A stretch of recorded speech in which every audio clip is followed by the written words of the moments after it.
Je vais essayer aujourd'hui de terminer ce qui concerne la perspective et la géométrie de méthode projective.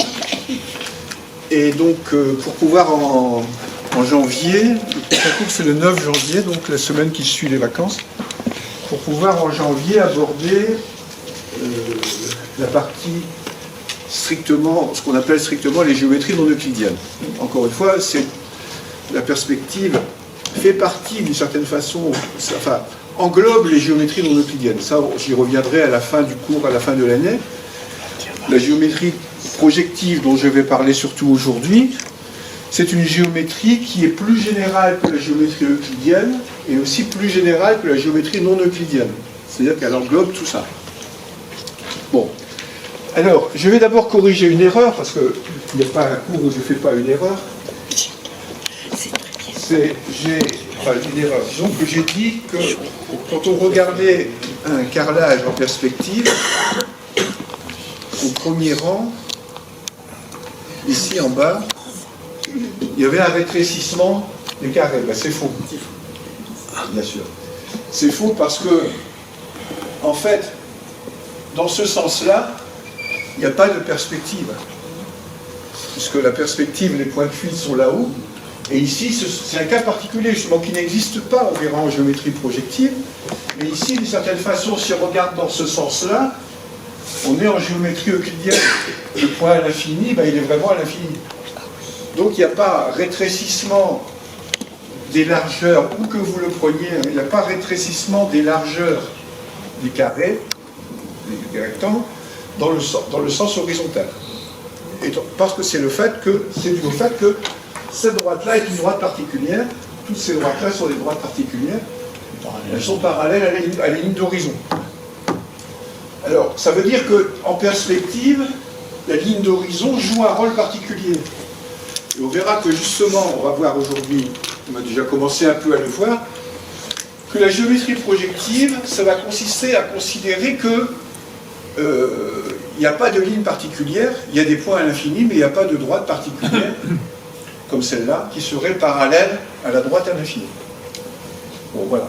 Et puis l'autre question qui a été posée, mais là c'est plus difficile de se convaincre des choses, c'est de dire que la position ici du point F, qui est le point de distance ou le second point de fuite, eh bien, va déterminer la profondeur, mais ça c'est plus difficile à voir, donc j'ai complété un peu le dessin. Donc, comme j'avais construit le point F à partir des intersections de ces deux droites en pointillés, je ne peux pas bouger le point F dans GeoGebra. Le point F est un point qu'on appelle lié, c'est-à-dire le point qui est le F', pardon, là-bas au bout, est un point lié, donc il dépend de la position de ces points-là, de ces trois points de départ. Donc en fait, si je modifie la position de H ici, ben, vous voyez que ça donne un effet différent de perspective. Là, vous voyez que le point F' a changé de position là-bas. Donc selon le choix que vous faites de la position de F', en regardant le problème en sens inverse, bien, vous avez un effet différent de perspective. Mais les deux constructions sont équivalentes, c'est-à-dire qu'il n'y a pas moyen de dire de manière rigoureuse où doit se trouver le point H qui est ici. Vous le mettez où vous voulez, ça dépend de l'effet que vous donnez. Si je le mets ici, on n'a pas le même effet de profondeur que si je le mets ici. Voilà ce que je voulais ajouter par rapport à cette partie où donc j'avais fait l'erreur concernant les rapports de distance sur la droite horizontale. Pas de questions là-dessus? Là, vous voyez que je l'ai... Là, ce que j'ai fait, c'est quasiment, je vais en parler tout à l'heure, c'est quasiment une anamorphose, mais je ne peux pas faire beaucoup plus. Si je déporte le point de fuite très loin, je vais avoir une déformation importante de la figure. Mais bon, là-dessus, ça ne se voit pas. Alors, deuxième chose, je vous avais envoyé, parce que j'avais oublié de le donner la dernière fois, un exercice. Alors, l'exercice, c'est un cas particulier. Cet exercice, en fait, c'est un cas particulier. Vous voyez qu'en fait, alors les notations ne sont pas les mêmes, parce que, je vais vous expliquer pourquoi. Pour le moment, j'ai mis des notations plus standards. J'ai appelé A1, B1. En fait, c'est cette figure-là.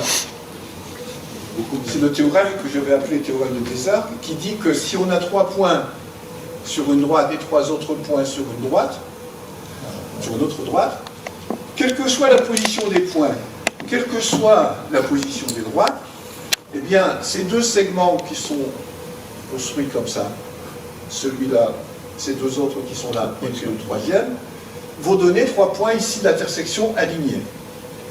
Alors ici, bon, sur ma figure c'est fou parce que je me suis trompé sur la figure très mal faite, mais les 3 points d'intersection sont alignés. J'ai mal construit la figure. Ils sont alignés?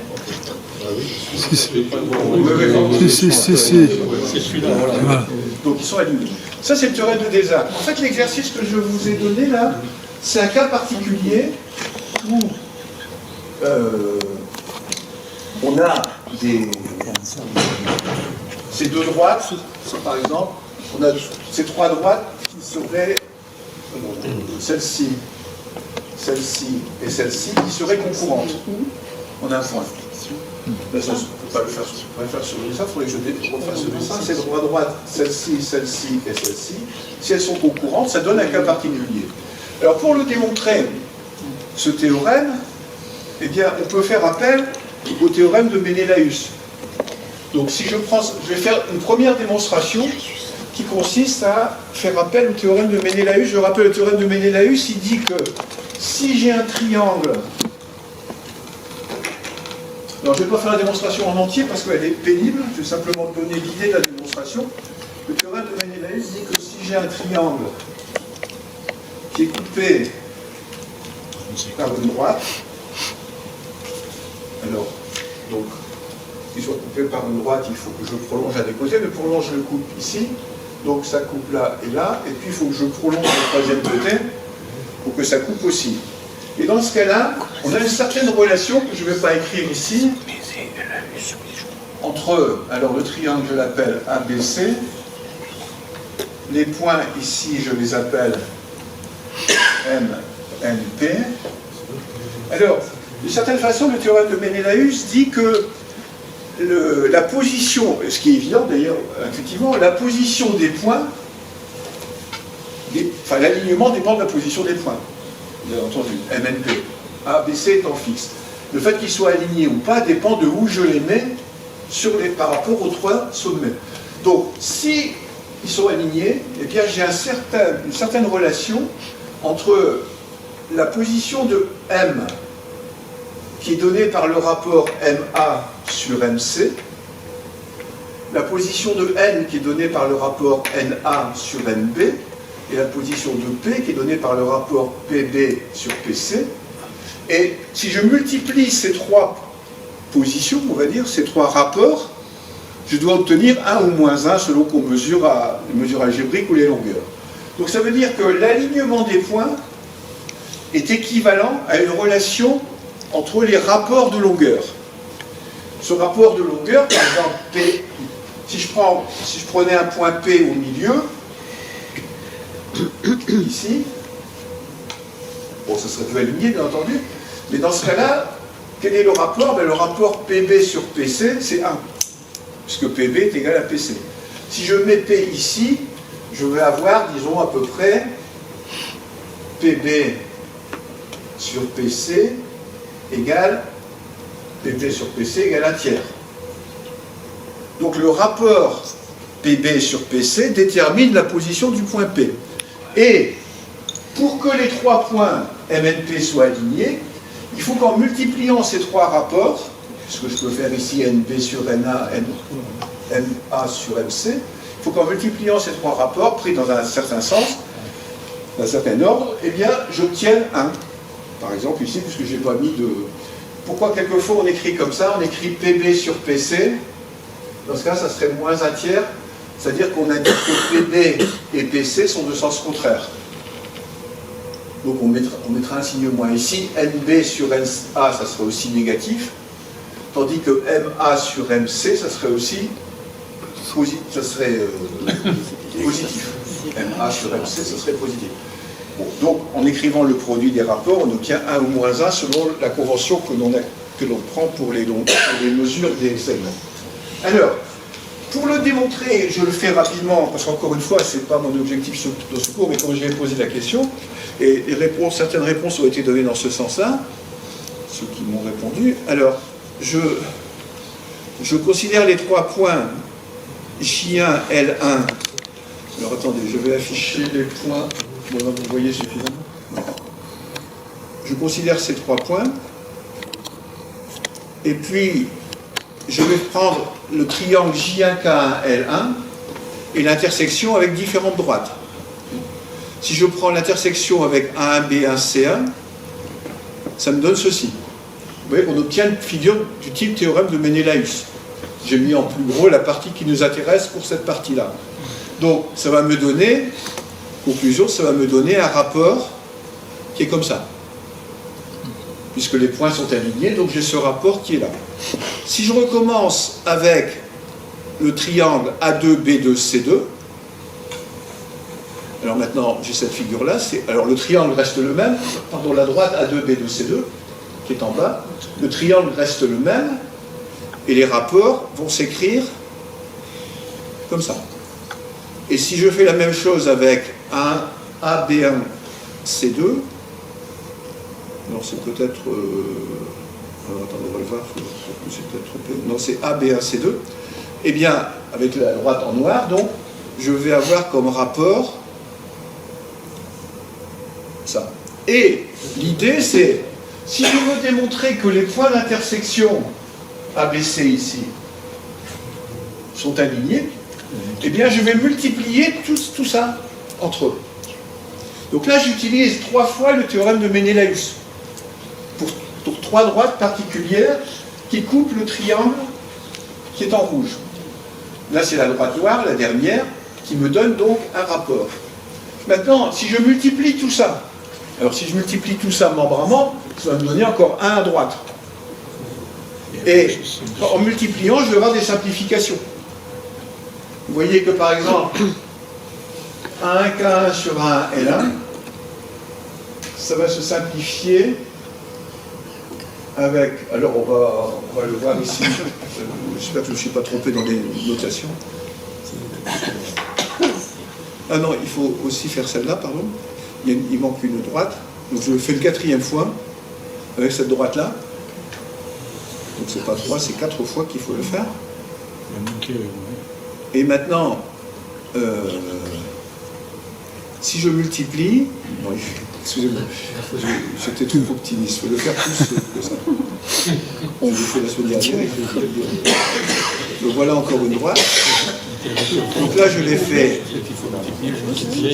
Alors maintenant, en multipliant membre à membre, non pas les 3, mais les 5 égalités que je peux écrire, donc j'utilise 5 fois le théorème de Ménélaüs, eh bien, je vais avoir, vous voyez, A1K1 sur A1L1 qui va se simplifier avec A1L1 sur A1K1, parce que ce sont des rapports inverses. Celui qui est en haut là-bas, que j'ai barré, et celui-là, en les multipliant, ben, ça fait 1, puisque vous multipliez une fraction par l'inverse de la fraction. Et puis je vais faire ça pour toutes les simplifications possibles. Donc ça va me donner... Vous voyez, là je le fais en couleurs différentes, là je le fais dans l'autre sens, parce que je n'ai plus assez de couleurs. Et donc ça me donne, petit à petit, et il me reste quoi? Ben, il me reste un AJ1 sur AL1 fois BL1 sur BK1 fois CK1 sur CL1, CJ1 égale 1, ce qui prouve que les 3, par la réciproque du théorème de Ménélaüs, que les 3 points sont alignés.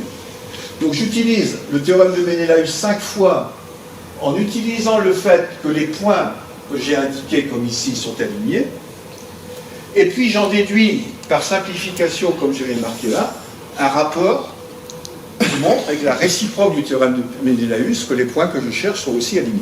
Bon, alors, quand j'ai donné cet exercice, je ne m'attendais pas à ce que vous fassiez ça. Parce qu'on n'est pas, on n'est pas dans un cours de Bac plus 3. Actuellement, je pense que c'est pas fait dans Bac plus 3, ce genre de choses. On faisait ça en terminale avant. Hein. En mathématiques, moi j'ai fait ça en fait. On faisait ce genre de choses. Bon. Mais mon objectif, c'était pas ça. C'était de vous montrer qu'on pouvait le faire de manière beaucoup plus simple. Donc les héros qui ont réussi à le faire, qui s'en sont approchés, je trouve que c'est très bien. Mais effectivement, j'avais pas pensé que vous alliez essayer comme ça, quoi, en fait. Je ne suis pas méchant à ce point-là. Donc, je vais vous montrer une autre démonstration projective. Ça, c'est une démonstration affine. C'est-à-dire que Ménélaüs, enfin, le théorème de Desargues, il date du XVIIe siècle, mais Ménélaüs, qu'on utilise ici, et qui était utilisé dans l'Antiquité grecque, c'était un théorème qui était connu donc, au IIIe siècle, au IVe siècle après Jésus-Christ. Donc, ils utilisaient des démonstrations de ce type-là. Bon. Est-ce qu'il y a des questions, monsieur? Bon. Alors, je vais montrer maintenant comment on peut le faire de manière beaucoup plus simple. Ce qu'on appelle la démonstration projective.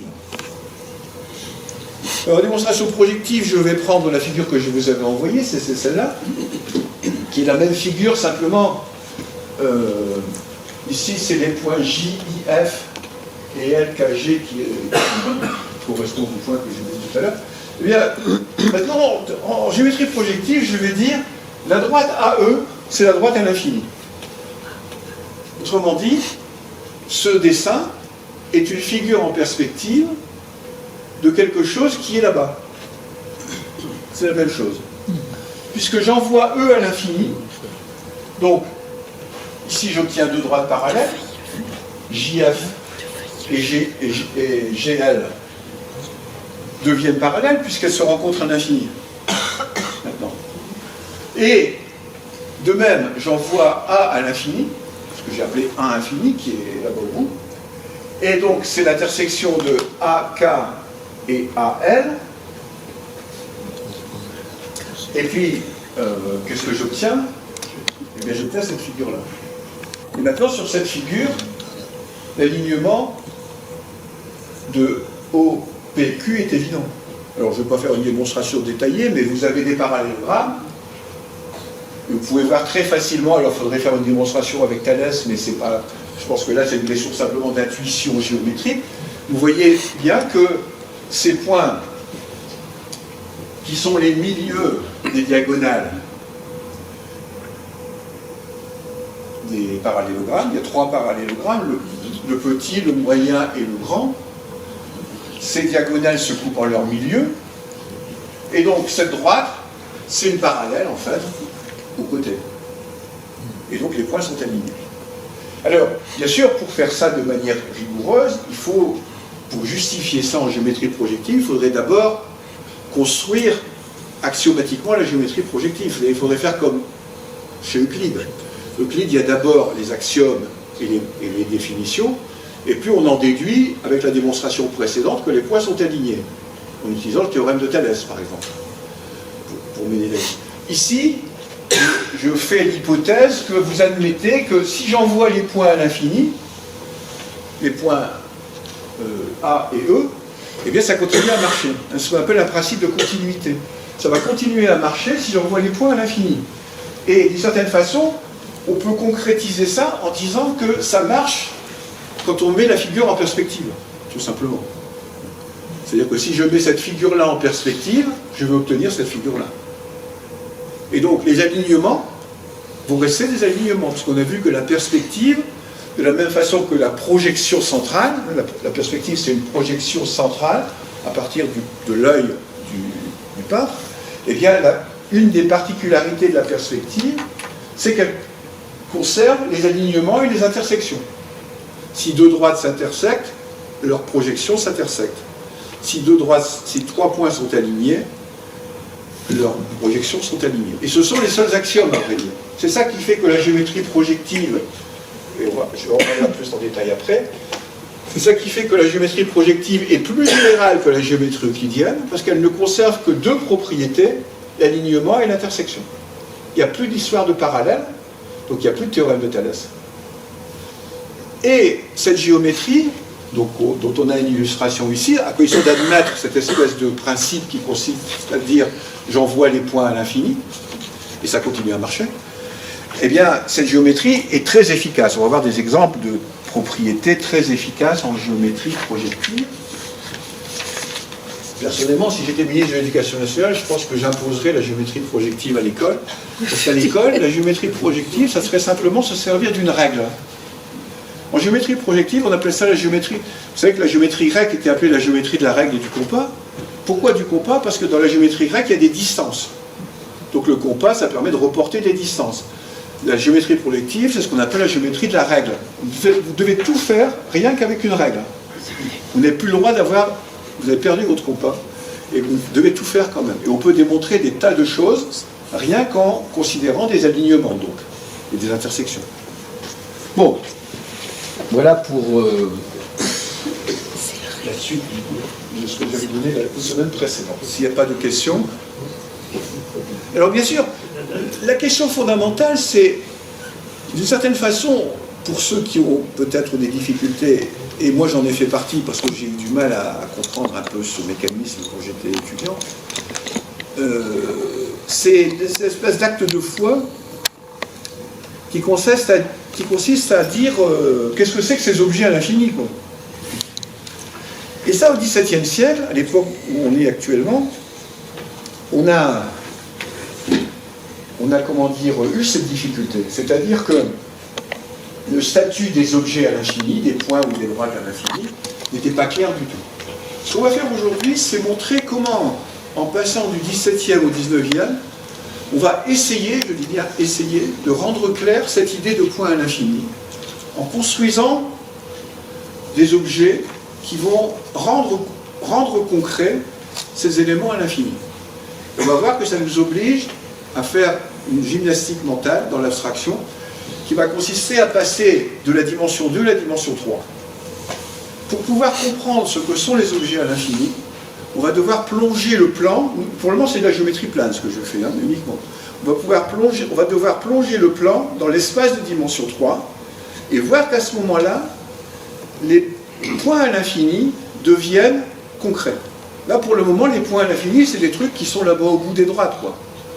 Et donc, pour beaucoup de mathématiciens de l'époque de Desargues, ça n'a pas beaucoup de sens. C'est pour ça que Desargues a été en grande partie rejeté. Pas rejeté, mais disons incompris en tout cas. À part par Pascal et un peu par Descartes. Alors, je vais parler d'un autre point de la géométrie projective. Avant de passer à ce que je viens de dire, c'est la dualité. La géométrie projective ne fait intervenir que des droites et des points. Oui. Donc des intersections de droite, des points alignés. Et donc, il y a ce qu'on appelle une dualité entre les points et les droites. Quand vous avez un théorème qui fait intervenir une propriété d'appartenance d'un point à une droite, vous avez automatiquement un autre théorème qui va faire correspondre l'intersection de deux droites. On va le voir sur l'exemple de la dualité entre le théorème de Ménélaüs et le théorème de Ceva. Le théorème de Ménélaüs, je vous ai déjà montré. Donc, je vais le reprendre et je vais vous montrer que le théorème de Ménélaüs donne automatiquement, par dualité, un autre théorème. Donc, en fait, en géométrie projective, à chaque fois qu'on a un théorème, on en a deux, pour le même prix. Alors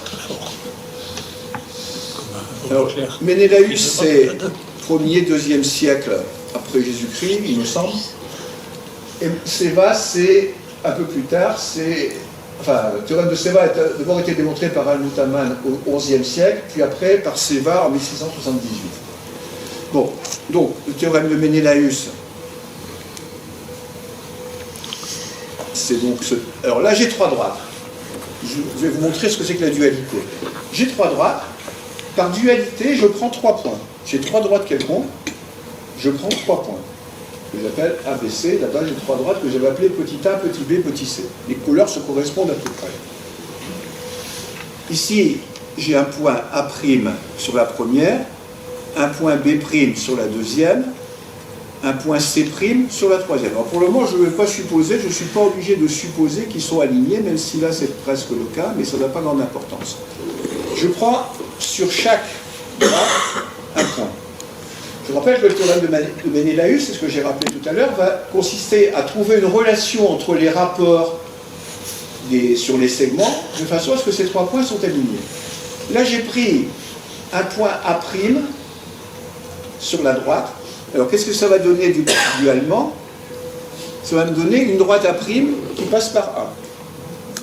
Au lieu d'avoir un point A' sur la droite petit a, de manière duale, pour moi, il faut le voir comme une espèce de jeu de langage même presque. au point A' sur la droite petit a, je fais correspondre une droite A' passant par le point grand A. Et puis je vais faire la même chose pour les autres. Donc, ensuite, même chose, j'ai un point B' sur petit b, ben, je vais lui faire correspondre un point B sur B', enfin une droite B' passant par B, pardon. Et puis, même chose, ici. Donc la question c'est, ici le théorème dit que, alors ici pareil, j'ai mis les trois, j'ai placé les points trop tôt, je ne sais pas si je peux les déplacer encore aussi. Ouais, je peux déplacer des points mais pas les droites. Bon, enfin là ils se coupent. En tout cas, ici si je calcule les rapports, les trois rapports qui sont toujours là-bas, hein, c'est là-bas. Donc A'B sur A'C, A'B sur A'C, sur ma figure, ça fait moins 0,96. Et puis vous avez les mêmes choses pour B'C. Donc c'est toujours dans le cadre du théorème de Ménélaüs. Si je multiplie les trois, avec mon bulletin, ça ne va pas faire 1 ou moins 1, puisqu'ils ne sont pas alignés. Vous voyez que ça fait 0,55 là. Par contre, si je les aligne, alors, si les trois points sont alignés, ça fait 1. Vous voyez que là, je les ai alignés. Maintenant, le rapport qui faisait tout à l'heure quelque chose de différent de 1 me donne 1, parce que j'ai aligné les trois points. Ici, qu'est-ce que ça va donner de l'autre côté?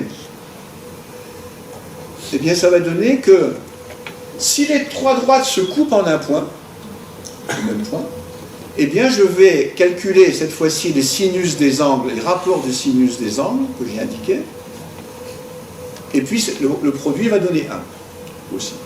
Autrement dit, en admettant qu'on passe des mesures de côté, des rapports de mesure de côté, à des rapports d'angle, si vous voulez, vous pouvez dire je divise l'angle A'B par l'angle A'C, enfin c'est pas correct dit comme ça, mais pour ceux pour qui le sinus c'est un problème, disons que le sinus c'est simplement un nombre qu'on associe à l'angle. Donc si je fais ces rapports d'angle, et si je les multiplie, si les trois droites se coupent en un point, alors le produit des trois rapports de sinus, comme le produit des trois rapports de côté, va me donner 1. Donc je suis passé d'une figure où j'étais parti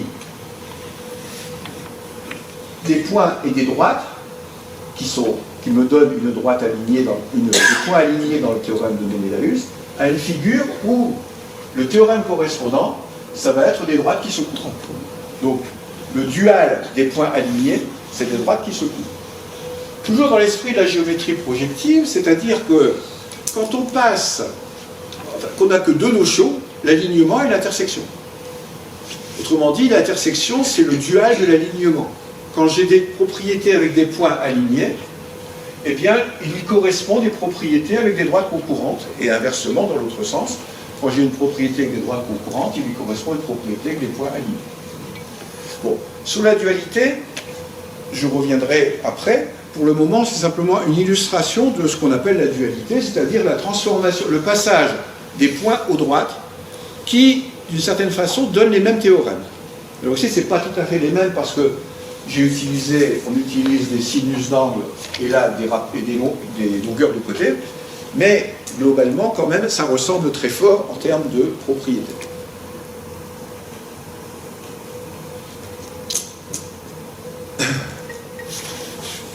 Alors, maintenant, passons à la dernière partie concernant le XVIIe siècle. On est toujours au XVIIe siècle, là. Hein. Donc, vous avez vu tout à l'heure le théorème de Ceva, c'était au XVIIe siècle aussi. Donc, la dernière partie, c'est quand Pascal va entrer en jeu. Pascal, c'était un élève de Desargues, et c'était le seul, enfin, je dis ceci, je m'avance peut-être un peu, peut-être pas le seul, mais c'était l'un des rares qui a compris ce qu'avait fait Desargues en géométrie. Et Pascal va dire que le théorème de Desargues, il est vrai, même si les trois points que j'ai mis là ne sont pas sur des droites, mais sont sur une conique. C'est-à-dire que cette fois-ci, j'ai A, vous avez des points. Alors j'ai repris donc ça date de 1640. J'ai repris le dessin qu'avait fait Pascal avec les lettres. Donc vous avez la même situation. Vous avez des points ACE qui correspondent à ces 3 points-là, mais qui sont cette fois-ci sur une ellipse. Vous avez les points DFB qui correspondent à ces 3 points-là et qui sont sur la même ellipse. Enfin, on va voir, pour ceux qu'on verra ça cette année, mais on peut mettre la notion de dualité à l'intérieur de beaucoup de parties des mathématiques, mais c'est toujours l'idée qu'on a une correspondance entre les éléments qui fait que des propriétés vraies pour certains éléments restent vraies pour les éléments avec lesquels on a mis en correspondance. C'est beaucoup plus général que... C'est un principe général des mathématiques, on pourrait dire ça. Bon. Donc pour le moment, vous voyez que le théorème de Pascal... Alors il y a 2 choses dans ce que je viens de dire. D'abord, le théorème de Pascal, c'est une généralisation de ce théorème lorsque ici on a une conique à la place d'avoir de droite, et le théorème de Brianchot s'en déduit. Alors je pourrais faire la même chose. Alors là, je ne garantis pas le résultat parce que la figure n'est pas toujours évidente. À la place d'une ellipse, je pourrais prendre une hyperbole. Et là, bon, j'ai dit que je ne garantissais pas grand-chose parce qu'on n'y voit plus grand-chose. On voit quand même qu'il y a des points alignés sur la droite qui en pointillé orange. Et de l'autre côté, on aura des droites qui se coupent. Mais il faudrait que je bouge un peu les points. Je ne suis pas certain d'y arriver. Ici, si je déplace un peu les points pour qu'on y voit quelque chose. Bon, vous voyez là, vous avez A seconde, B seconde, C seconde qui sont encore alignés. Cette fois-ci, les points A, B, C, A', B', C' sont pris sur une hyperbole. Une hyperbole, elle a 2 branches. Alors je pourrais mettre les points, répartir les points A, B, C, A', B', C' sur les 2 branches de l'hyperbole comme je veux. J'aurai toujours là-bas les points alignés sur la droite orange. Alors, même chose avec une parabole.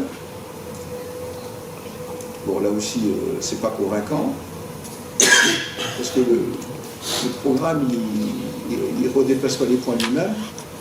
Je ne sais pas si je peux arriver à quelque chose. Bon, ici, on a C seconde, B seconde, A seconde, là, qui sont alignés.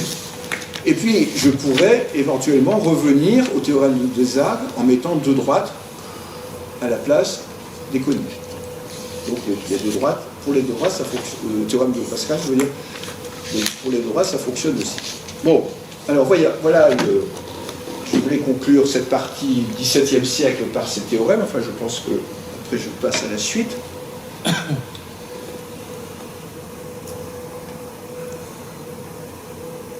Voilà. Alors maintenant, on va passer à la transition entre le 17e et le 19e. À la fin du 17e, alors Desargues, lui, va être, vous avez dit, rejeté, ou tout au moins pas compris. Et ce qui se passe au 17e, c'est qu'il y a Descartes, qui était un ami quand même de Desargues, qui a travaillé beaucoup avec Desargues, mais Descartes, lui, va imposer une façon de faire de la géométrie qui est différente, puisque la géométrie, j'en ai déjà parlé plusieurs fois de Descartes, ça consiste à remplacer tous ces problèmes de géométrie par des calculs. Bon, donc ça va occulter complètement le travail de Desargues, jusqu'au 19e siècle. Surtout qu'il y a cette histoire de points à l'infini qui ne convainc pas les gens. Enfin, qu'est-ce que c'est ces points à l'infini? Où ils ne sont pas dans le plan, c'est sûr, parce que si vous mettez un point à l'infini dans le plan, ben, les droites parallèles ne vont pas se couper en ce point-là. Donc ils sont en dehors du plan. Mais où en dehors du plan? Alors, je donne un exemple là. Donc, après je commenterai ce que j'ai écrit. Donc si je prends un point A et une droite D, là on voit qu'on se rapproche un petit peu des problèmes liés aux axiomes d'Euclide. Et si je trace une droite n'importe où, elle coupe, en général, la droite D en un point M. Maintenant, si M se déplace sur la droite, vers la droite, s'il se déplace dans un sens, on va dire sur la droite AM devient de plus en plus parallèle. Et si vous voyez, je ferai l'animation après, mais je commence comme ça, vous voyez que la droite, elle devient de plus en plus, elle se rapproche d'une parallèle, de ce qui serait une parallèle à la droite D. Donc si j'anime ça, et vous voyez que le point M, il est parti à l'infini là, mais il revient de l'autre côté, quoi, en fait. D'accord? Donc il y a un moment donné là où c'est Parallèle. Presque, voilà, j'ai raté l'arrêt, mais on pourrait l'arrêter à un moment où les deux points, enfin, où le point, parce qu'il n'y en a qu'un, puisqu'il revient de l'autre côté, hein, j'avais expliqué l'autre fois qu'en fait c'était un cercle, cette droite. Alors, C'est droite à l'infini. il est à droite ou à gauche? Côté, après avoir tourné sur le cercle à l'infini, Il n'y a plus de droite et et de gauche. on a donc cette situation. Donc, on peut considérer que le point d'intersection, ça donne un seul point que j'ai appelé M infini, qui est le point, la position du point M quand les deux droites sont parallèles. Alors, les deux droites sont confondues, là, Non, la droite en vert n'est pas confondue avec... puisqu'il n'y a plus qu'un point. Oui, alors... alors, justement, la question que tu poses, c'est exactement les questions qu'on se posait au XVIIe siècle. Qu'est-ce que ça devient, là, ce truc-là qui part à l'infini?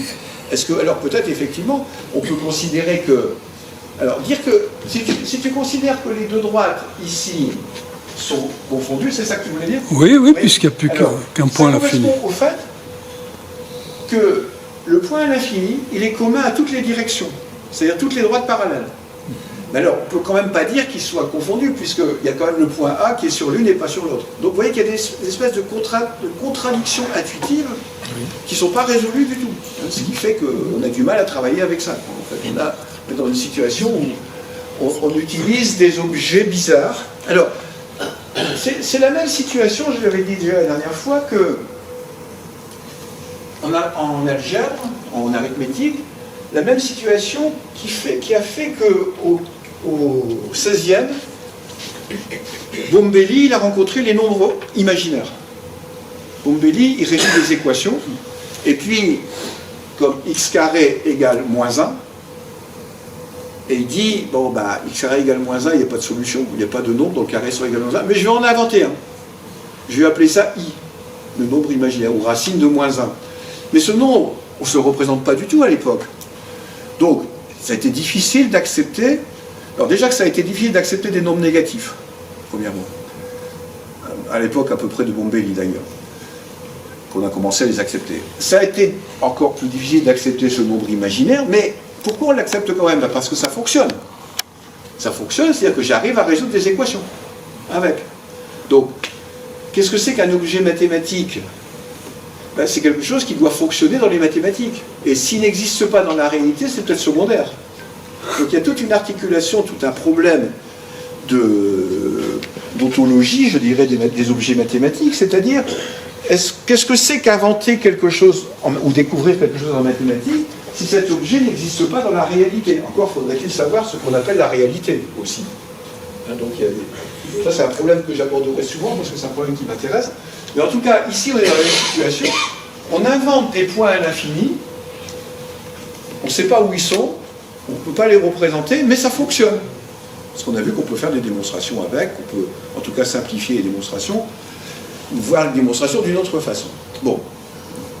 Alors, j'ai fait une remarque, là, c'est que c'est différent de ce qu'on fait habituellement. Habituellement, ça veut dire maintenant, quand on dit qu'on gradue la droite de moins l'infini à plus l'infini. Ce n'est pas le même infini. Là, quand on gradue la droite, il y a deux infinis, un négatif et un positif. Tandis que là, en géométrie projective, il n'y en a qu'un. Bon. Alors, donc ce problème, j'ai donné ça comme illustration pour les questions qu'on s'est posées, mais ce qu'on voudrait, c'est aborder les problèmes qui sont posés là, c'est les problèmes d'alignement et d'intersection, le fait qu'il n'y ait pas de droite parallèle, et le fait qu'il y ait aussi des points à l'infini. On voudrait conserver aussi le fait que deux points distincts déterminent une droite unique et deux droites distinctes se couvrent d'un même point. On voudrait conserver ces propriétés-là. On voudrait faire une géométrie, enfin c'est pas explicitement dit comme ça, mais a posteriori, on peut penser que le problème, c'est ça.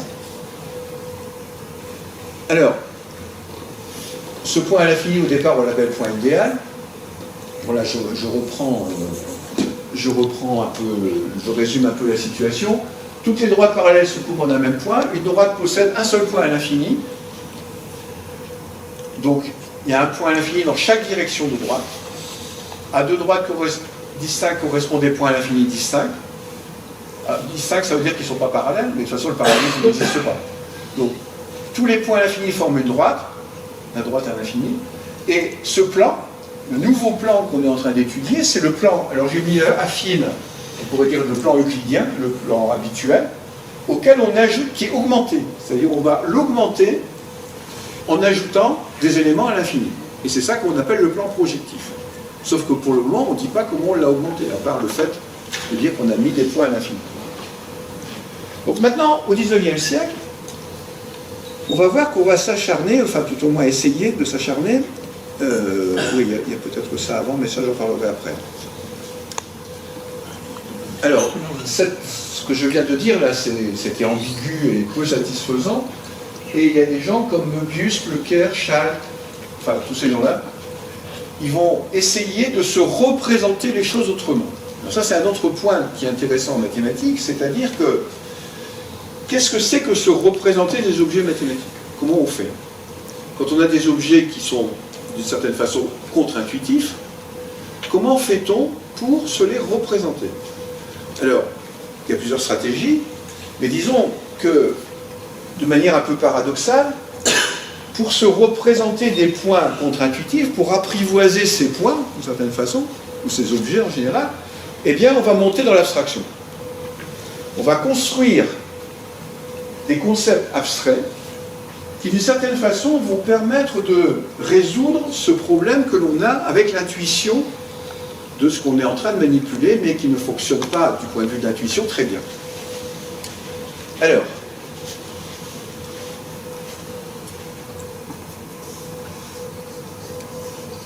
voilà la première façon qui va être utilisée. Il y a plusieurs étapes, on va dire. Je ne sais pas si je vais avoir le temps de tout faire aujourd'hui. Alors, la première façon, ça va être de considérer le point suivant. Quand vous êtes on peut l'interpréter comme je vais le dire là. Quand vous regardez le monde autour de vous, et c'est le cas des peintres, qu'est-ce que vous voyez? Ben, vous voyez des rayons lumineux qui viennent vers votre œil. Et d'une certaine façon, c'est le cas de ce qui se passe en perspective. Hein. D'une certaine façon, si on va jusqu'à le point le plus abstrait, quand vous regardez devant vous, vous ne voyez qu'un point, et ceux qui sont derrière sont cachés par ce point-là. Les points admettons que je prenne le vidéoprojecteur comme un point. Si je regarde le vidéoprojecteur, alors c'est abstrait ce que je dis, parce qu'en fait je vois les choses entre les deux, puisqu'il y a de l'air, mais c'est transparent. Mais en fait, quand je regarde le vidéoprojecteur, si je prends la droite qui va du vidéoprojecteur à mon œil, les points qui sont derrière et qui sont alignés avec mon œil, je ne les vois pas. Autrement dit, regardez, comment dire ça? Une façon d'interpréter notre façon de voir le monde, c'est de dire qu'on voit des droites centrées sur notre œil. Et donc, la géométrie projective, ça va consister à dire que les points de l'espace projectif sont des droites qui passent par notre œil, par un point fixe, autrement dit. Alors, on va appeler point une droite. Alors là, il va falloir un peu faire une espèce de retournement mental. Et après, on va appeler droite des plans. Donc, on va passer en dimension 3. Bon, c'est ce que je vais expliquer maintenant. Je vais essayer d'expliquer. En plus, c'est pas très facile à matérialiser, donc je ne sais pas si je vais y arriver. Donc, vous voyez, j'ai expliqué ça, ceci. Les points du plan euclidien vont être des droites passant par O. Et donc, je vais faire la figure, ça sera peut-être mieux. Avant de revenir peut-être à ça. Alors voilà, ce plan-là, c'est le plan affine. C'est-à-dire le plan dans lequel on travaille, le plan de la géométrie plane.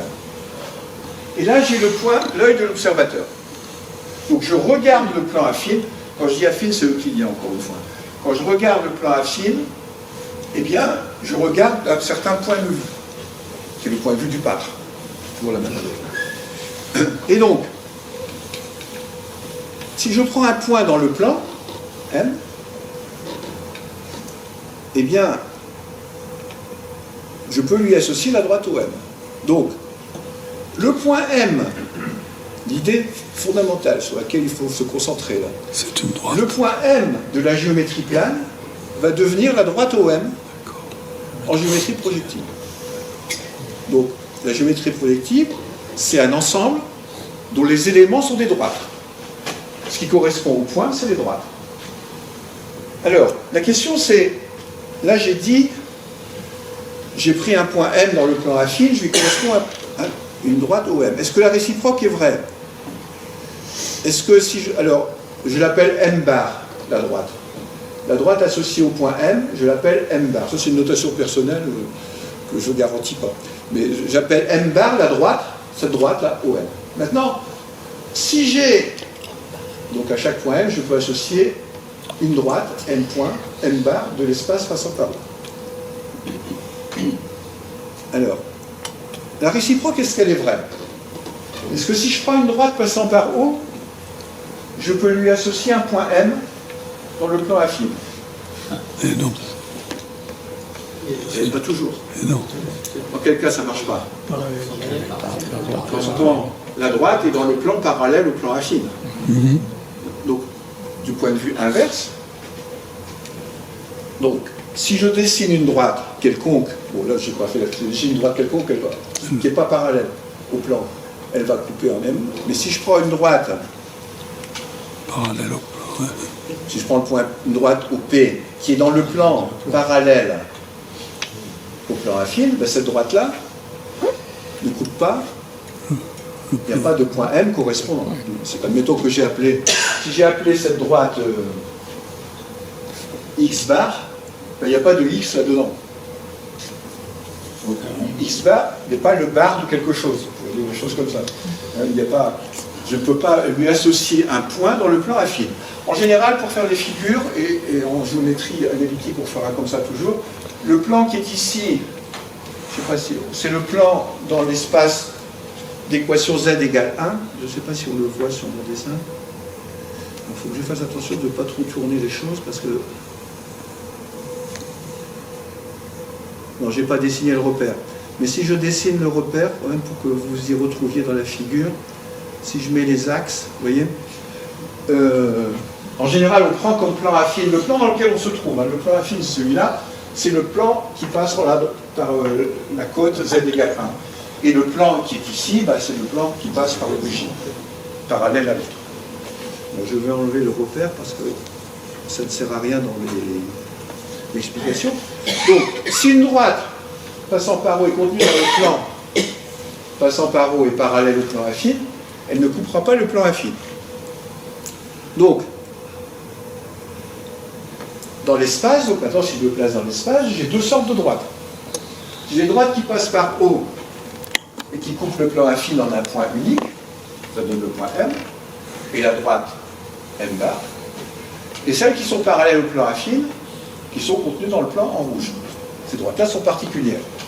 Eh bien, l'idée qui va être développée au XIXe siècle, c'est que on va appeler plan projectif l'ensemble de toutes les droites. Je vais remonter l'explication un peu.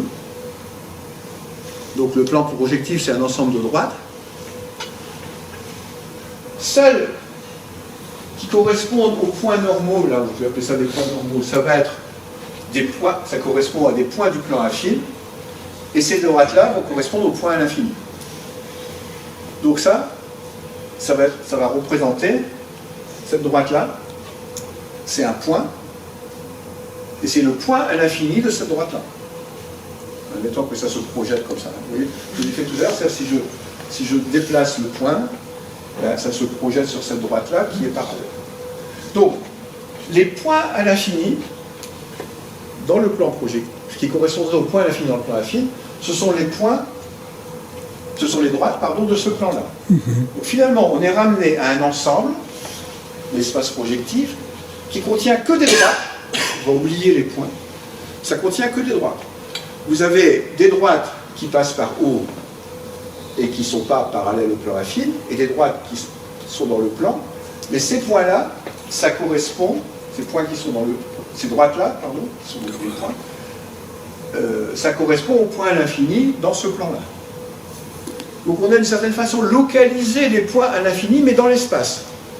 Ce sont certaines droites de l'espace qui sont les points à l'infini du plan infini. D'une certaine façon, du point de vue projectif, toutes les droites jouent le même rôle. Si j'enlève les plans, eh bien ce que je vais appeler point du plan projectif, c'est toutes ces droites. Le plan projectif, c'est toutes les droites passant par le point O.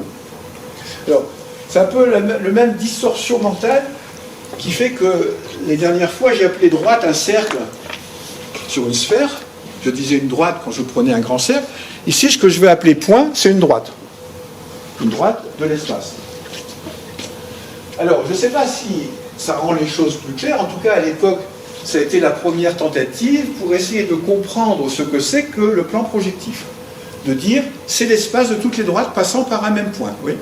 Ce qui est curieux, c'est que dans nos définitions, on fasse quand même appel au plan affine pour définir le plan projectif. Oui, alors ça c'est ma façon de présenter les choses. Si je le présentais axiomatiquement, parce que je voulais faire le lien avec le plan affine. Mais si je présentais axiomatiquement, moi je me souviens quand j'étais étudiant à la fac, c'est comme ça qu'on nous l'avait présenté, ce qui fait que j'avais rien compris, parce qu'on n'avait pas fait du tout le lien avec le plan affine. On nous avait dit, le plan projectif, ou l'espace projectif, mais je vais prendre le plan, c'est l'ensemble des droites qui passent par haut. C'est tout. Bon. Alors, en fait, pour ceux qui ont un peu de connaissances au niveau post-bac, c'est l'espace vectoriel, en fait. Les droites vectorielles, c'est l'espace vectoriel passant par haut. Mais à l'époque, j'avoue que j'avais rien compris, moi, je crois, au cours de géométrie projective. Mais, enfin, j'ai rien compris, en tout cas au début. Après, ça s'est un peu éclairé, mais pas trop quand même. Il a fallu du temps. Il m'a pas fallu 2 siècles comme chez eux, mais presque. Avec la relativité, le temps a été compressé. Alors, donc, bon là je t'ai dit, on va identifier un point M de l'espace avec la droite OM, mais en général, on n'a plus besoin de l'espace affine, on n'a besoin que du point O et de l'espace de dimension 3. Là, je me place dans cet espace de dimension 3, je fixe un point O, et je dis maintenant, je vais considérer l'espace de toutes les droites qui passent par O.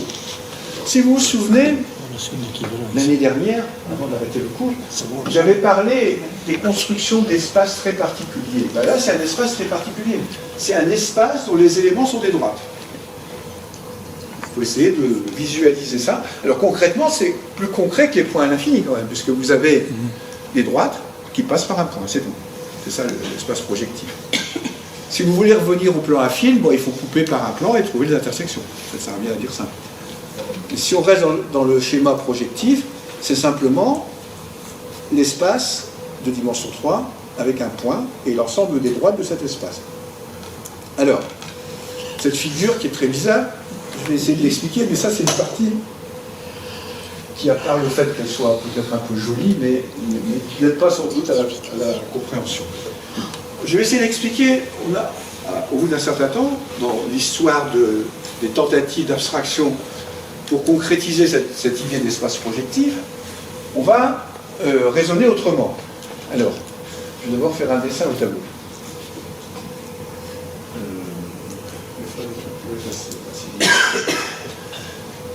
On a dit que l'espace projectif, c'est l'ensemble des droites passant par eux. Alors, les gens vont se dire, à cette époque-là, les gens comme Möbius, enfin tous ces gens-là, ils vont se dire, je vais représenter ça par une sphère. Donc, je prends mon point O. Alors, il faut que vous imaginiez que c'est en dimension 3. Mon tableau est en dimension 3. Je prends mon point O. Et puis, je vais prendre une sphère. Alors, peut-être la sphère de rayon 1. Mais ça n'a pas d'importance. Donc, je vais donc faire un équateur, qu'on voit peut-être un peu. Et puis, je vais dire... Alors, on va dessiner ça. Je vais prendre une droite qui passe par haut et qui coupe ma sphère quelque part.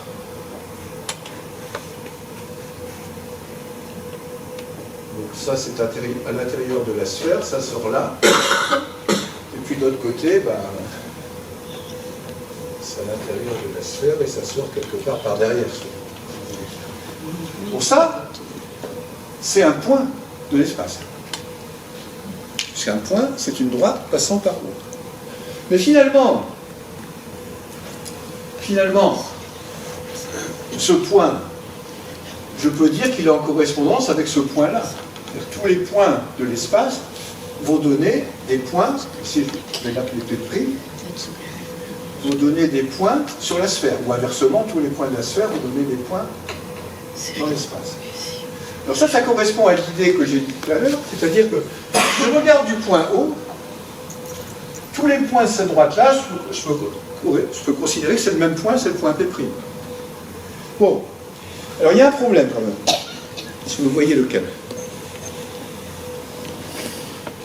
Si je veux identifier les... Je veux dire, moi ce qui m'intéresse c'est cette droite, c'est-à-dire ce point de l'espace projectif. Si j'identifie le point P, il faut qu'à chaque point P corresponde un point P' ici. Mais il y a un problème, c'est qu'il y a un autre point de l'autre côté. Eh oui, de l'autre côté. Donc, c'est comme s'il y avait deux points à l'infini, d'une certaine façon, on pourrait dire ça. Donc il y a un point, je vais le mettre là, je ne sais pas trop, P', P seconde. Ouais, P seconde. Et donc ça ne va pas ma correspondance, ça ne va pas parce que je voudrais qu'à un point de la sphère corresponde, qu'à un point de mon espace, c'est-à-dire à une droite, corresponde un seul point sur la sphère. Comment je vais faire? Alors c'est là que ça va donner ça, c'est-à-dire que je veux identifier les points opposés, diamétralement opposés, comme s'ils étaient collés, puisque je n'en veux qu'un. Si on a deux, je les colle. Alors ça, on entre dans une partie qu'on appelle la topologie. La topologie, c'est une partie, parce que si je colle les deux points, je déforme la figure. Le point de vue topologique, c'est le point de vue en géométrie ou en mathématiques qui consiste à dire j'ai le droit de déformer les figures tant que je ne coupe rien, ou tout au moins tant que si je coupe, je recolle, mais c'est comme si c'était du caoutchouc. J'ai le droit de déformer les figures. Ça, c'est le point de vue de la topologie. Bon. Et donc, ici, le point de vue topologique va consister à dire je vais coller P' avec P seconde. Si c'est en caoutchouc, je peux faire ça. Sauf que si vous essayez de faire ça avec tous les points, vous allez avoir du mal. Vous allez arriver avec quelques points, puis au bout d'un certain temps, qu'est-ce qui va se passer? Ben, ça va s'auto-intersecter. Et si ça s'auto-intersecte, c'est plus la topologie parce que vous avez des coupures. Alors, je vais vous montrer une vidéo et une espèce d'animation que j'ai faite moi avec GeoGebra, mais qui n'est pas mieux.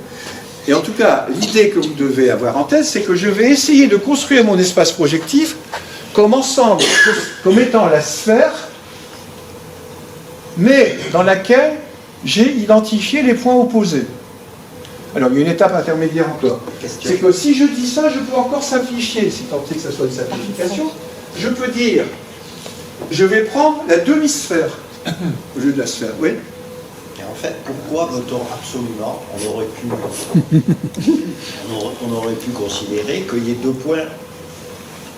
Eh bien, les droites, c'est deux points. Oui. Pourquoi on veut absolument aller vers le seul? Alors, peut-être que je reviens un petit peu en arrière. L'idée, c'est de se représenter le plan projectif. Le plan projectif, on vient de dire, c'est l'ensemble des droites qui passent par un point O. Si je veux me représenter bijectivement, on va dire, cet ensemble, je peux considérer une sphère. Et dans ce cas-là, je ne suis plus en correspondance, parce qu'à une même droite, en correspondance bijective, parce qu'une même droite correspond deux points. Oui, mais... Donc, ouais, mais je veux conserver la bijectivité. Alors, tu vas dire que je suis très exigeant, mais c'est comme ça. C'est-à-dire qu'en topologie, par exemple, on veut bien déformer tout, mais il faut que ça reste bijectif. C'est-à-dire qu'on n'a pas le droit d'enlever quelque chose.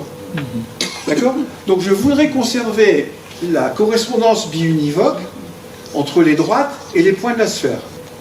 Donc je ne peux pas comme ça. Mais je peux y arriver déjà en faisant une petite modification. Au lieu de prendre la sphère, je vais prendre la demi-sphère supérieure.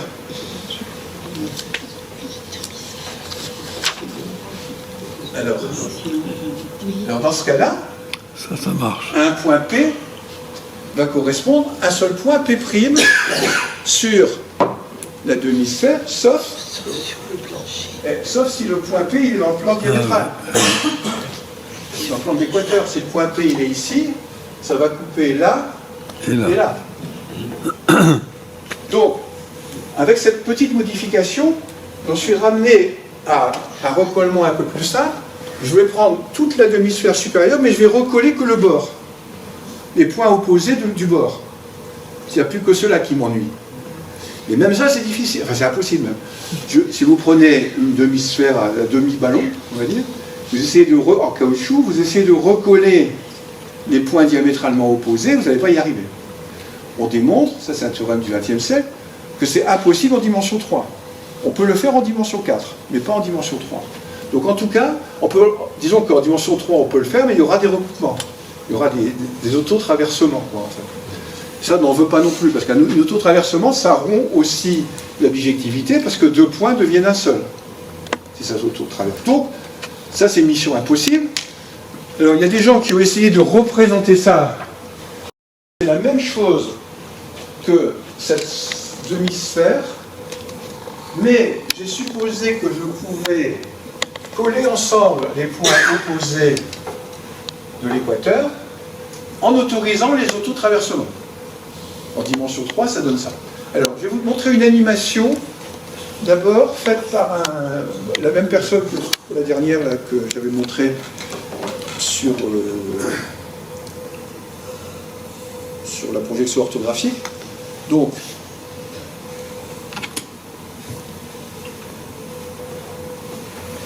projectif réel est obtenu à partir d'un disque en identifiant les paires de points diamétralement opposés sur son bord. vous voyez là, il déforme, mais ça, c'est Découpons un petit disque au milieu de notre disque. Il nous reste un anneau dont il reste à identifier les points diamétralement opposés de l'un des 2 bords. L'anneau est ici en jaune, et sur le bord externe, on a indiqué des couleurs pour rappeler qu'il s'agit de coller le bleu avec le bleu, le vert avec le vert, et l'orange avec l'orange. Comme ceci n'est pas facile à faire, on commence par ajouter une coupure radiale sur l'anneau, indiquée ici en rouge, et observer la manipulation dans l'espace.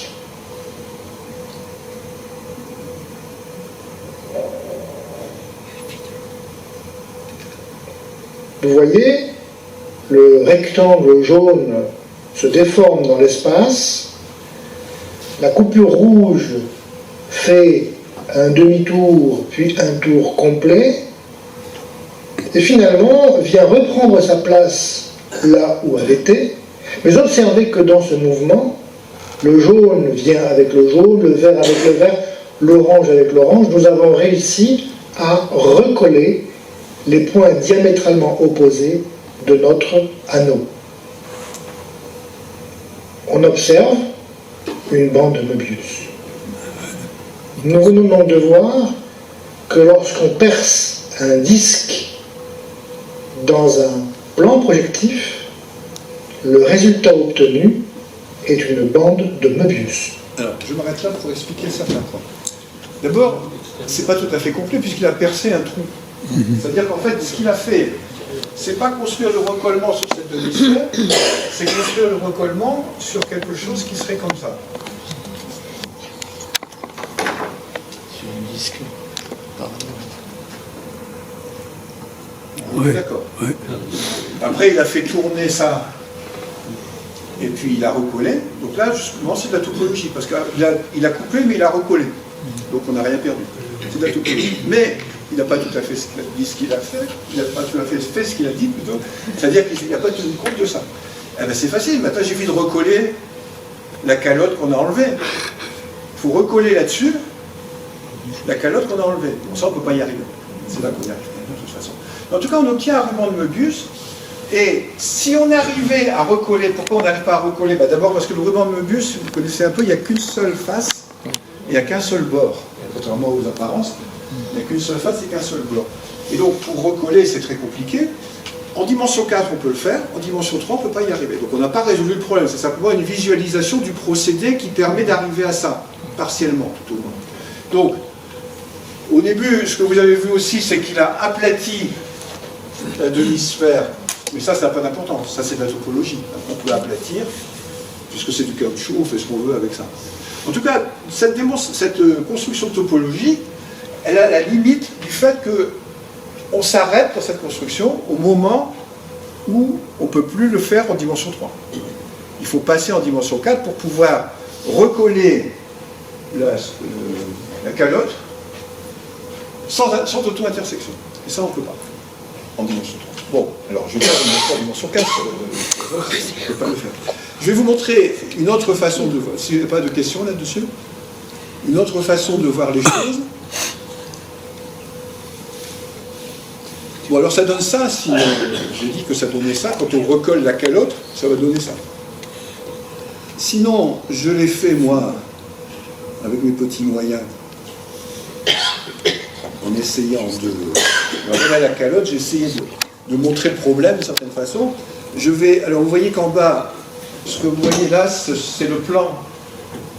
C'est le plan sur lequel est posée cette demi-sphère. Donc vous avez les points qui correspondent aux couleurs qu'il avait mises, mais j'ai pris que certains points.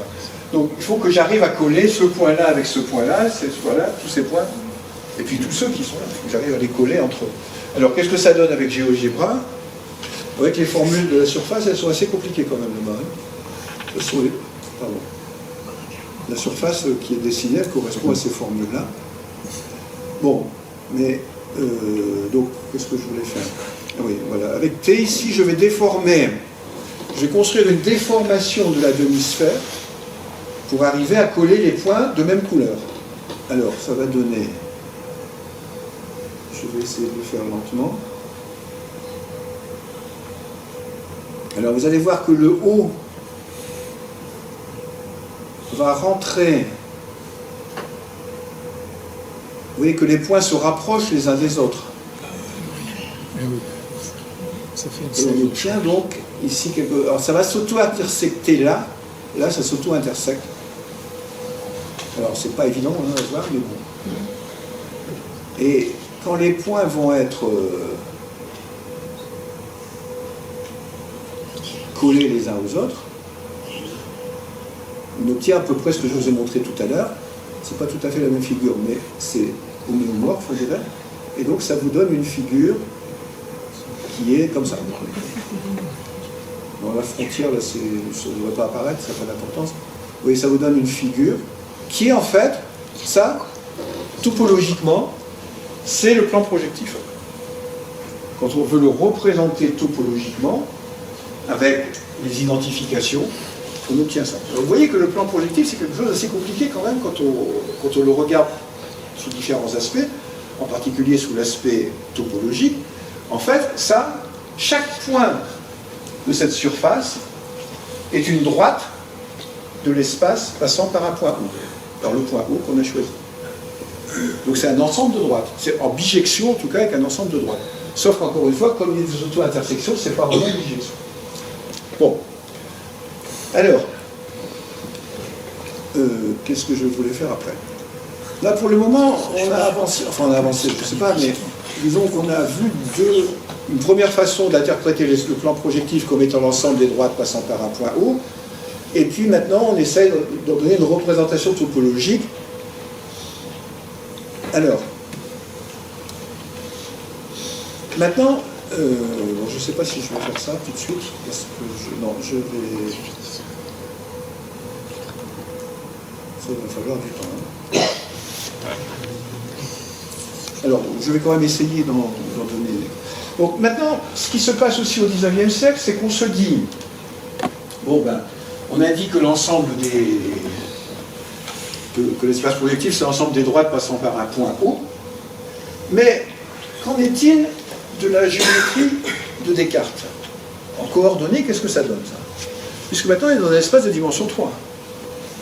Donc ça veut dire que le plan projectif, il va falloir que chaque point, qui est en fait une droite, possède 3 coordonnées. Donc on va essayer de faire de la géométrie analytique, encore une fois pour rendre, alors là c'est pas pour le rendre concret, c'est pour le rendre effectif, pour pouvoir faire des calculs. On va essayer d'interpréter cet espace projectif, ce plan projectif, avec des coordonnées. Alors, on va voir qu'on va avoir 3 coordonnées, x, y, z. Alors c'est noté de manière particulière, vous allez voir pourquoi après. C'est pas noté en coordonnées cartésiennes, on mettrait entre parenthèses x, virgule, y, virgule, z. Donc là, il y a une transformation que je vais expliquer après, tout au moins la prochaine fois, si j'y arrive, pas aujourd'hui. Alors, on va essayer donc d'interpréter cette idée de point de l'espace projectif en termes de coordonnées. Donc, c'est ce qu'on va appeler des coordonnées homogènes. Alors, commençons par prendre un point vous avez ici le point A, qui est un point de l'espace, mais qui est sur la droite OA'. Bon. La droite OA, elle coupe le plan affine. Là, je reviens un peu au plan affine. Alors, si ce point a pour coordonnées... Ah, là, ça ne va pas se voir aussi comme je l'ai fait là. Malheureusement, ça ne va pas se voir. En tout cas, je vais l'expliquer là. J'ai mal choisi le point. Alors, je voulais dire, faire les constructions avec GeoGebra, c'est pas évident. Parce que GeoGebra n'est pas fait pour faire de la géométrie projective. Il faut un peu tricher. Donc j'explique peut-être ici. Donc j'ai mon plan affine et mon point O. Donc je prends, pour moi je vais prendre des droites qui ne sont pas à l'infini. Donc je vais prendre une droite comme ça. Ça, c'est un point. Donc, je n'ai pas donné de nom là. C'est un point, je vais l'appeler P bar. C'est un point du plan projectif. Ça coupe le plan affine, si ce n'est pas une droite à l'infini, ça coupe en un point P. Et maintenant, je prends un autre point ici. Je vais les appeler A, ici A', et là, je vais l'appeler A bar. Ou A' bar. La droite, je l'appelle A'. Donc, les notations n'ont pas d'importance. Alors, si ce point ici a des coordonnées x, y, z, au sens classique, c'est-à-dire que je suis dans un repère qui est ici, je vais le mettre ici, le repère. C'est x, y, z. Donc, et ici, le plan, c'est z égale 1. Donc si ce point ici a des coordonnées x, y, z, ce point-là a des coordonnées que je vais appeler x', y', et la troisième c'est 1. On est d'accord, puisqu'il est dans le plan, l'équation z égale 1. Alors, quelle relation y a-t-il entre x, y et x', y'? Ben, ils sont proportionnels. Pourquoi? Parce qu'ils sont sur une même droite passant par O. Donc, quand je divise x' par x, ou l'inverse, je prends des points qui ne sont pas le point O. Je vais obtenir la même chose que y'. Excusez-moi, je vais l'écrire dans l'autre sens. Oui, d'accord. Ce sera plus simple. Je vais l'écrire x sur x' égale y sur y' égale z sur 1. Alors ça signifie simplement que ces trois points sont alignés avec le point O. Quand on a des points alignés, si par exemple, alors là ça ne marche pas parce que je n'ai pas pris des nombres... en fait ici, quand je divise 0,17 par 0,31, je vais obtenir la même chose que si je divise 0,78 par 1,36. Et la même chose... 0,17 divisé par 0,57. 0,17, c'est l'abscisse du point A. Ça va donner 0,31. Pardon, attends, je recule un peu pour voir. C'est x sur z. Alors, pardon, j'ai pas. Déduit de cette proportion. La proportion, c'est le rapport des abscisses des ordonnées. Hein. Oui. Donc, si je divise x sur x', ça donne 0,17 sur 0,31. Oui, c'est ça. Après, la deuxième, ça donne 0,78 sur 1,36. Et après, ça donne 0,57 sur 1. Donc, en fait, ça donne 0,57 finalement, puisque ici, je peux mettre z. Alors, il faut l'écrire dans l'autre sens. Je ne sais pas si c'est ça ta question. C'est 0,17 sur 0,57. En fait, quand je divise 0,17 par 0,31, je vais obtenir 0,57. Oui. Puisque le rapport, c'est le troisième rapport. En tout cas, bon, on ne va pas trop rentrer dans les détails. L'idée, c'est important, c'est ça. Donc ça veut dire que pour un point, c'est-à-dire pour une droite ici de l'espace projectif, il va correspondre un point du plan affine, et que ce point a des coordonnées qui seront toujours proportionnelles à n'importe quel point de la droite du plan projectif. Donc, ceci va permettre de définir les coordonnées pour un point, pour cette droite-là. On va dire que ces coordonnées, c'est x, on va les noter comme ça, sachant que c'est la même chose que x', y' et 1. Et c'est la même chose aussi que n'importe quel autre que je pourrais noter x seconde, y seconde, z seconde, en prenant un point ici a seconde, qui pourrait être là où il est collé, ou même a seconde, qui serait x seconde, y seconde, z seconde. Et donc, avec l'idée que ces nombres-là ne sont pas déterminés de manière unique, ils sont tous proportionnels. Par exemple, si je prends le point, ce point-là, le point projectif 0,17, 0,78, 0,57, c'est le même point, alors je vais le noter comme ça, pour le moment, mais après on mettra le cas, c'est le même point que le point 0,31, 1,36 et 1. Et ça serait le même point que des tas d'autres qui auraient des coordonnées proportionnelles. Donc ce qu'on va appeler, pour retenir simplement le principal, c'est que les coordonnées de la droite, les coordonnées qu'on appelle homogènes de cette droite, ce sont des triplés de points, de nombres, des triplés de nombres proportionnels. Donc on peut choisir celui que l'on veut. Si on prend 1 comme troisième coordonnée, on est dans le plan affine. Dans un plan affine qu'on a choisi. Si on prend pas un quelconque, mais si on prend z quelconque, eh bien, on aura n'importe quel point de la droite. Donc la droite est représentée par un triplet x, y, z, on dit à un coefficient de proportionnalité près.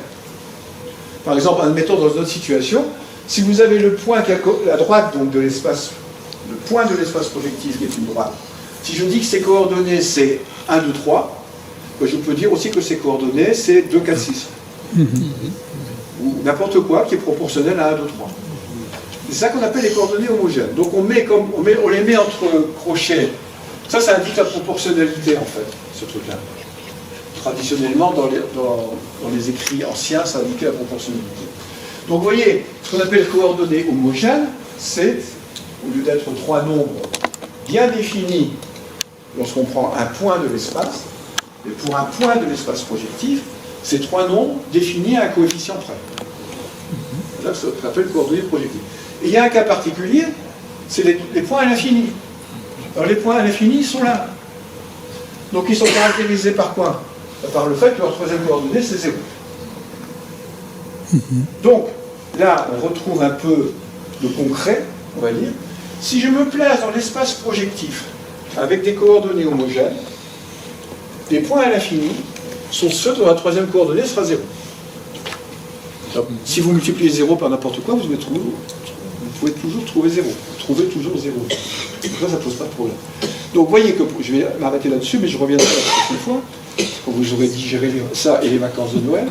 Et donc, je résume. On considère maintenant qu'on est dans un espace. On va oublier la représentation géométrique. On va prendre la représentation purement analytique.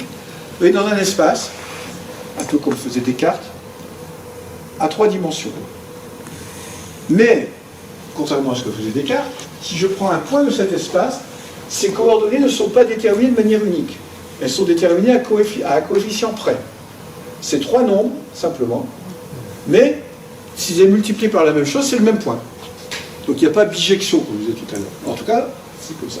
Si la troisième coordonnée, c'est 0, c'est que c'est un point à l'infini, au sens infini. Si c'est 1, c'est que c'est un point dans le plan infini. Donc on pourrait arrêter, commencer la géométrie comme ça. La géométrie projective, on dirait, c'est ce qu'on fait avec les espaces vectoriels, on dirait, ben voilà, je prends tous les triplets x, y, z.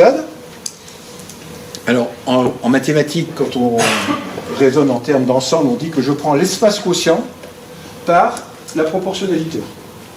Donc x, y, z est égal à x', y', z', à condition que x sur x' égale y sur y' égale z sur z'. Et c'est tout. À partir de là, vous pouvez refaire maintenant toute la géométrie projectile, y compris le théorème de Ménélaïus ou ces trucs-là, enfin, le théorème des arcs et Pascal, simplement en raisonnant avec ces coordonnées-là. Alors, je voulais vous le montrer sur des courbes en particulier, comment on raisonne avec des courbes, trouver les points à l'infini, etc. Donc on va voir que pour une droite, il va y avoir aussi ce qu'on appelle une équation homogène, et pour une courbe, en général, il va y avoir des équations homogènes qui auront à chaque fois 3 coordonnées au lieu de 2. Voilà. Alors je pense que je vais m'arrêter là, parce que sinon ça va nous emmener trop loin. Et puis il faut que vous reposiez un peu. Je vous souhaite de très bonnes fêtes de fin d'année, malgré tout. Si cette vidéo vous a plu, vous pouvez nous rejoindre à l'Université du temps libre de Tarbes et de Bigorre à l'adresse utl-tb.info. Et n'oubliez pas, si ce n'est déjà fait, de vous abonner.